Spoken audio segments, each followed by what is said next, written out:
What's up, you guys? Badass Review here, back with another review, this time on a Marvel Universe action figure.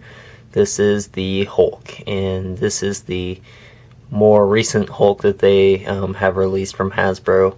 And I gotta say, this is probably the best looking Hulk out of all of them, because I don't think the other Hulks are very good looking. But yeah, this Hulk's pretty cool. This is probably like my third Marvel Universe figure that I picked up. And I want to get like some of the Avengers and stuff, but I picked this guy up, and I think he's really cool. He's got a lot of detail on him, and paint's very nice, and I just think it's an all-around good figure. There are some issues I have, and I'll get to that in a bit. But I mean, if you just take a look at all that paint there, and the nice green with some of the black wash going throughout him. And they put a lot of detail into his skin and all that with the, it just looks like he's got a bunch of scratches and stuff on his arms and legs and stuff, especially on his chest there. It's really nice. His hair has a nice green wash going throughout it, some dry brushing it looks like. Really looks nice with the black hair and then with the green in it. I think the thing I don't really like his face all that much. To me, it's kind of he just kind of looks stupid, but it's better than the other head sculpts for Hulk, so I guess it's better than before. But I don't know, his mouth just looks, I think it's just his mouth, because he's got like this crazy underbite going, and then he's just kind of like, hey guy. But that's not too big of a complaint. The next complaint is pretty much how his arms are, which they're not a big deal, but I don't like the position of how his fists are. They made it so that his like fists are kind of like you can't get it. His arm isn't completely straight, so it could go straight, but then his fists kind of like go outward like that. So his fists aren't really straight, they're more like an angle. So if you want to get him in like a punching pose, I mean, it's going to look like he's trying to give a weird punch, but if you like twist it or turn it, it makes it look more like a punch. But if you got it like trying to make it look straight and like he's just kind of standing there in a vanilla pose, it looks kind of weird. Other than that, I don't think there's really anything else. They could have put an ab crunch there, but I know a lot of the Marvel Universe figures just have like this diaphragm joint, which isn't bad. It still gets the purpose done for what it's doing, and it has a nice little waist rotation, so that's good too.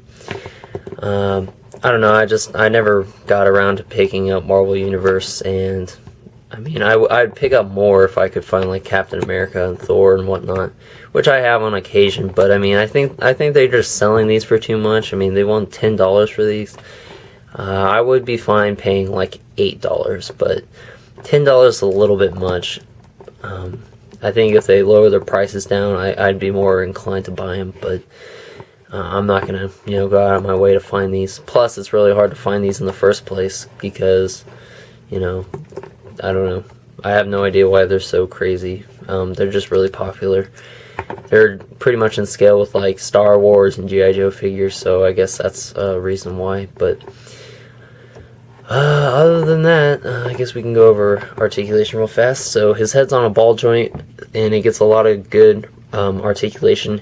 His head goes up pretty good. It goes down, rotates 360 degrees. His arms can go out and in. They're on a ball joint, I believe. Rotates 360 degrees. He rotates 360 degrees at the bicep. Single joint in the elbow and a rotation in the wrist. He's got the diaphragm joint, as I said before, so it goes back and forth, and it can turn there. But there is a waist swivel, so I mean, I guess it gives you kind of a little bit more articulation or posability options, but it looks kind of weird if you rotate both of them. So whichever you decide is kind of up to you. His legs, they're not on Y joints, but they're not on T joints, so they're kind of like just pretty much like with what are they, G.I. Joes? They're kind of just like on a little ball peg in there, and it makes it go forward and back. It doesn't really go out and in so much, and that kind of sucks, but you know, it's no big deal to me. He rotates at the thigh. He's got double jointed knee, and he's got a rotation in the foot as well as a bend. So pretty good articulation, I think, for you know, a 3 3/4 inch figure.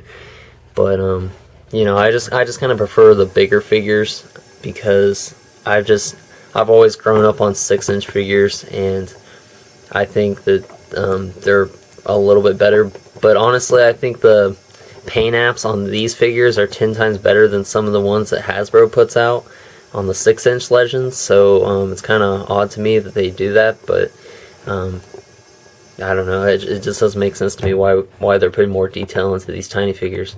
I guess it's because they're probably cheaper, but I have no idea. If you guys know, you should let me know. I'm not a huge expert on Marvel Universe figures, but overall, I think you should definitely pick this figure up. I think he's a pretty recent figure, and I think he's probably a pretty rare one too. Well, I assume he'll be rare, but I think this is like the best Hulk there is, and I believe the Red Hulk is this exact same body and all that, so probably two of the best Hulks there are. And like I said, just a lot of detail. I didn't really talk about his pants, but his pants look really nice, so that's good. But yeah, I think you guys should definitely pick this up if you can. What I would give him, I'd give him a 9 out of 10. I think he's a really cool figure, and Hulk's pretty awesome. So yep, so that's for my review. Check out my channel for other reviewers and other reviews that I would do, and like my video if you enjoyed, and I'll talk to you guys later.